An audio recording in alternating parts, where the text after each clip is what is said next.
Halo, Assalamualaikum warahmatullahi wabarakatuh. Salam sehat untuk teman-teman para dunsana dari Minang.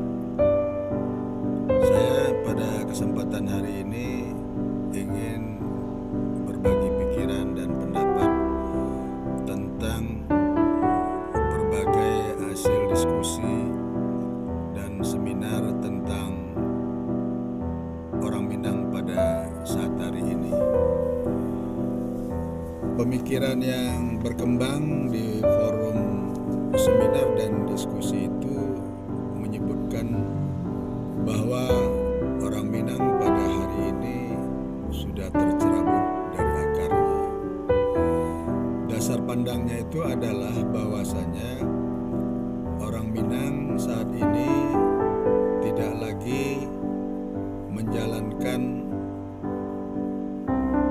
pandangan hidup yang berdasarkan adat Basandi Sara Basandi Kitabullah.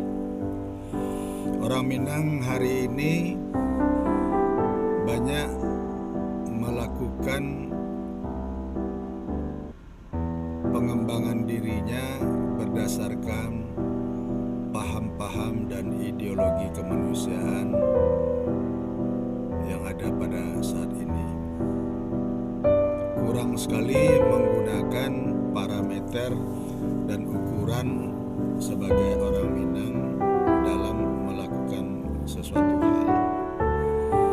Perubahan-perubahan itu juga terjadi di lingkungan ranah Minang atau di kampung halaman.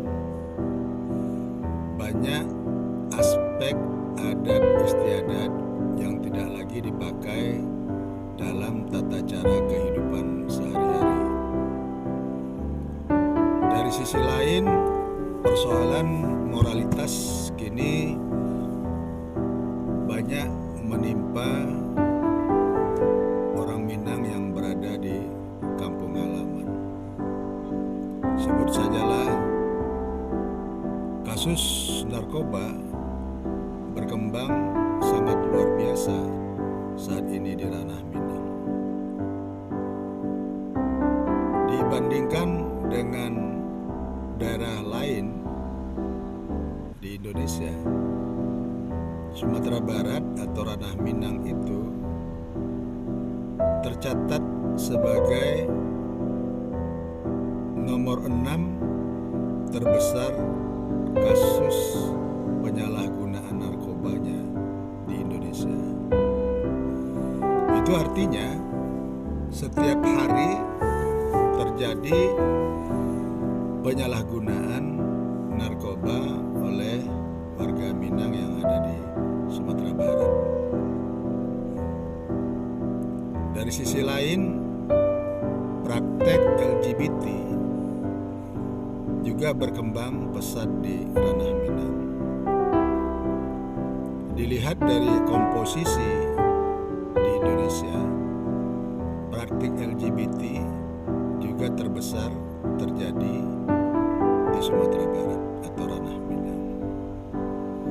Inilah yang disebut oleh teman-teman di dalam forum diskusi tersebut sebagai salah satu bentuk terjadinya degradasi moral disebabkan oleh tidak dilaksanakannya adat istiadat dan budaya Minang di ranah Minang tersebut. Dari sisi lain, banyak orang Minang atau orang awam juga tidak lagi mengenal entitasnya sebagai orang yang berbudaya, orang yang beradab. Banyak elemen-elemen budaya yang sekarang tidak dilaksanakan atau dijalankan oleh orang Minang, termasuk orang Minang yang berada di perantauan. Pertanyaannya adalah, apakah entitas orang Minang akan mengalami perubahan yang sangat pesat ciri-ciri keminangan itu secara perlahan akan habis, terkikis, dan hilang sedemikian rupa. Jika itu terjadi, maka etnik yang pernah dibanggakan ini akan karam, akan habis, berganti dengan entitas lain. Saya pribadi mengatakan bahwasanya pikiran-pikiran seperti itu terlalu naif. Bagi saya, Minang itu adalah genetikal. Selagi masih ada darah Minang di dalam seseorang, dalam diri seseorang, maka Minang itu akan tetap ada.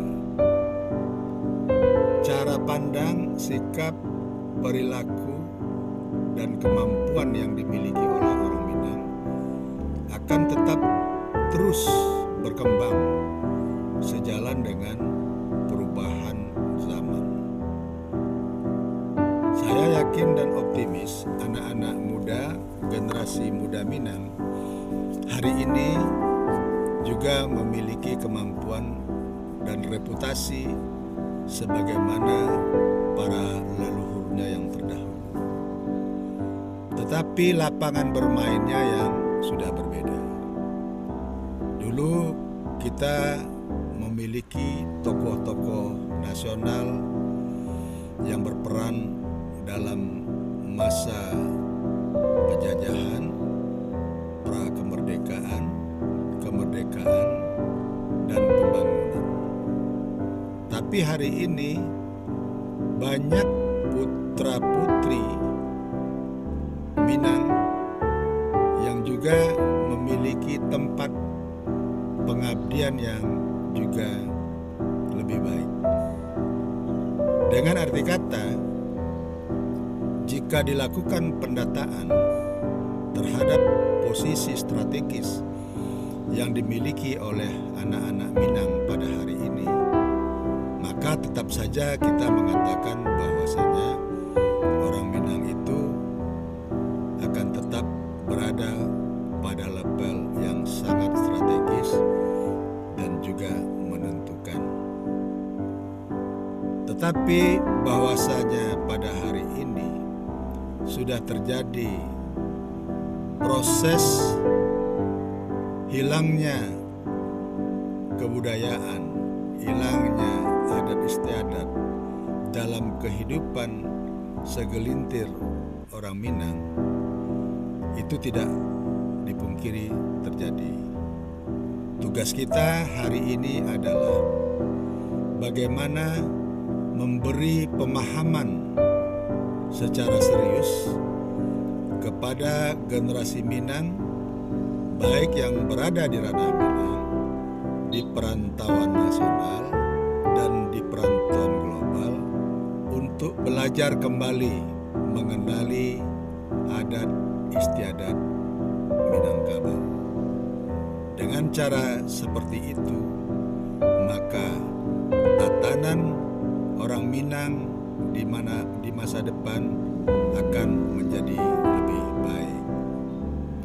Dalam konteks implementasi pemberdayaan sumber-sumber dan kelengkapan budaya orang Minang seperti pameranan sejumlah kelompok di dalam kehidupan orang Minang seperti Niniak Mama, Mama Kaum, para datuk, cendekiawan, dan segala macam, itu kita serahkan kepada proses yang terus berjalan.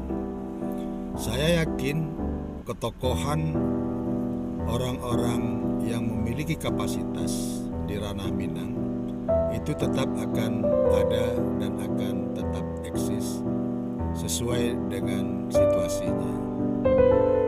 Persoalannya adalah tentu tidak akan sama model tokoh yang akan muncul di ranah Minang seperti saat sebelumnya.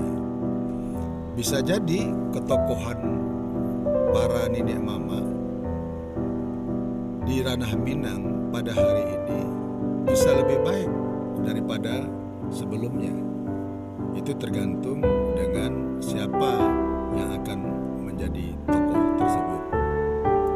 Satu pesan yang ingin saya sampaikan bahwasanya jangan pesimis dengan masa depan orang Minang. Orang Minang akan tetap eksis kapanpun, dimanapun, karena di dalam diri orang Minang itu tersimpan satu bakat yang mungkin tidak dimiliki orang lain. Bahwasanya orang Minang itu memiliki jati diri yang kuat untuk berkompetisi di lingkungan strategisnya, sebab mereka akan terus mempersiapkan dirinya untuk bisa hidup dengan bargaining dan posisi yang lebih baik di lingkungan tempat dia berada. Selamat untuk generasi muda orang Minang, terus bangun jati dirimu dan nyatakan bahwasanya orang Minang akan tetap ada dan akan terus jaya sampai kapanpun juga. Amin. Assalamualaikum warahmatullahi wabarakatuh.